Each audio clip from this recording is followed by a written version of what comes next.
बिस्मिल्लाहिर्रहमानिर्रहीम अस्सलाम वालेकुम। आज मैं आपके साथ शेयर कर रही हूँ देगी पुलाव की एक ज़बरदस्त सी रेसिपी। इंतहाई खुशबूदार पुलाव है भैया। इसके लिए सबसे पहले साबुत गर्म मसाले आप देख लें। सौंफ है, इसमें साबुत धनिया है, काली मिर्चें, तेज़पात, सिनेमन स्टिक्स यानी दालचीनी के टुकड़े हैं, साबुत काली मिर्च है, हरी इलायची है और ज़ीरा है साबुत। ठीक है, एक अलग कटोरी में 1 टेबलस्पून भर के आपने लेनी है सौंफ और तकरीबन 15 दाने आप ले लें काली मिर्च के। इसको फ़िलहाल एक साइड पर रख दें। ये है 4 तुरियाँ या 4 कलियाँ लहसुन की और एक छोटा सा मीडियम सा प्याज है। अच्छा, यखनी में जब बॉयल आया है, चिकन का मैं बना रही हूँ, ठीक है, पुलाव, तो इसमें मैंने डाला था पहले 1 टेबलस्पून नमक और 1/4 टीस्पून अजवाइन ताकि स्मेल ख़त्म हो जाए। और बाद में मैंने डाल दिए आपके सामने साबुत मसाले, साबुत गरम मसाले और साथ ही प्याज और वो जो था ना लहसुन, वो, और ये गया है इसके अंदर अदरक। अच्छा जी, इसके बाद हमने दूसरी तरफ कर लिए हैं स्लाइस्ड ऑनियन यानी प्याज। छिलके उतार दीजिए टमाटर के और गोल गोल स्लाइसेस काट लीजिए और हरी मिर्चों में कट लगा दीजिए।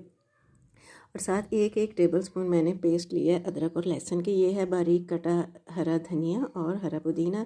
1 टेबलस्पून इमली के अंदर मैंने गर्म पानी भगो दिया, यानी गर्म पानी में इमली भगो दी, सॉरी सॉरी। अच्छा, यखनी तैयार है, हमने बोटियाँ निकाल ली अलग से। अब हम आ जाते हैं चावल के मसाले की तरफ। आप चाहें तो घी में बना लें, बहुत अच्छी बनती है। मैं बना रही हूँ कुकिंग ऑयल में। जब ज़ीरा कड़कड़ाने लगा ना ऑयल में, तो फिर मैंने डाला है प्याज और कट लगा के डाली है मैंने हरी मिर्चें। अच्छा, आधा प्याज मैंने निकाल लिया था, जब ब्राउन हुआ ना गार्निशिंग के लिए, ये देखें मैंने आधा प्याज निकाल लिया। और बाकी आधे प्याज में मैंने क्या किया है, लहसुन का पेस्ट लिया है और जो लहसुन था ना यखनी में, मैंने वो भी निकाल के चम्मच से हल्का हल्का प्रेस कर लिया। इससे बड़ा बड़ा अच्छा फ्लेवर आता है, बिलीव मी। अच्छा, जब ये फ्राई हुआ तो मैंने इसमें डाल दी है पेस्ट अदरक की।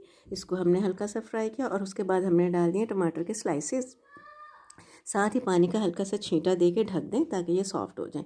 इसके बाद जो रेगुलर मसालों का पाउडर होता है ना, वो डाल दें आप। जैसे धनिया ज़ीरा पाउडर हो गया, काली मिर्च का पाउडर हो गया और गरम मसाला पाउडर भी हल्का सा डाल सकते हैं। अच्छा जी, ये हो गए हैं, अब देखें आप बिल्कुल सॉफ्ट हो गए। तो जब ऐसी सूरत हाल होगी तो फिर आपने इसमें डाउनलोड कर देनी है बोटियाँ, चिकन की बोटियाँ ठीक है। और साथ ही आपने इसमें डाल देना हरा मसाला क्या, पुदीना धनिया या ना कटा हुआ, बस, ठीक है।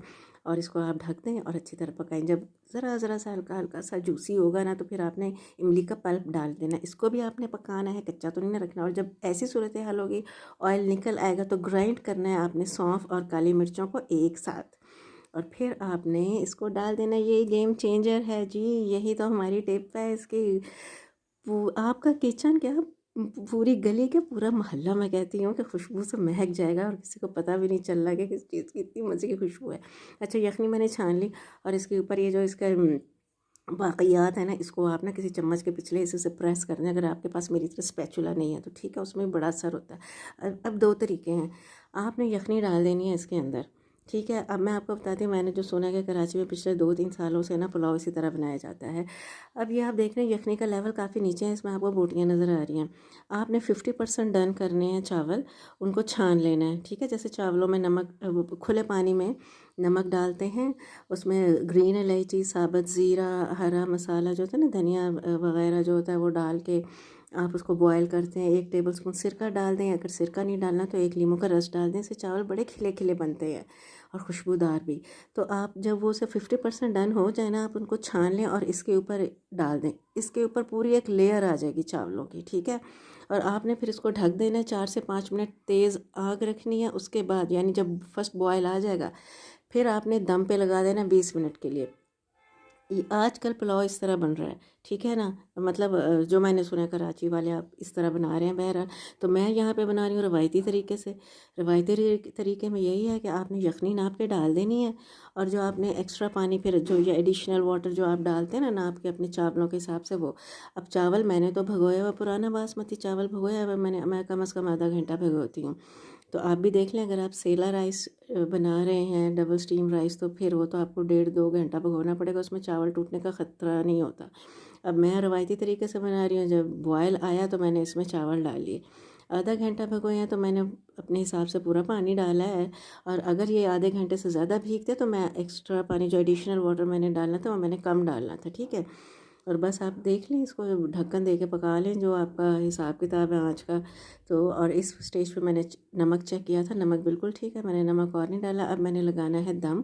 उस पर मैंने हरी मिर्चें जो मैंने निकाली थी ना वो डाली हैं, और वो गार्निशिंग वाला प्याज डाला है, और थोड़े से मैंने फ्रेंच फ्राइज़ डाल दिए हैं। आप भी कभी कभी ऐसे स्टंट कर लिया करें, ठीक है ना, कोई हर्ज नहीं होता।